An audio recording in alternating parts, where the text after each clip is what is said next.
Ever since I was really little, I have always loved to travel.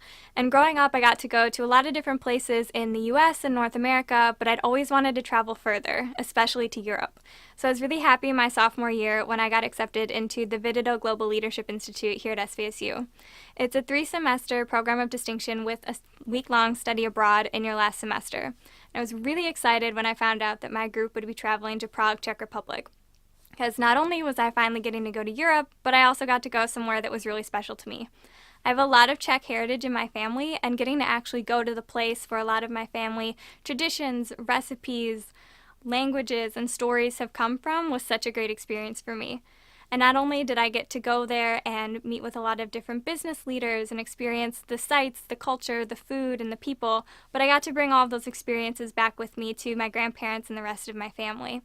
And that trip opened the door for me to get to go back to Europe a few months ago, but this time to England to present research at Oxford. So having these international travel experiences has been such an incredible thing for me, and now I just can't wait to see where I travel next.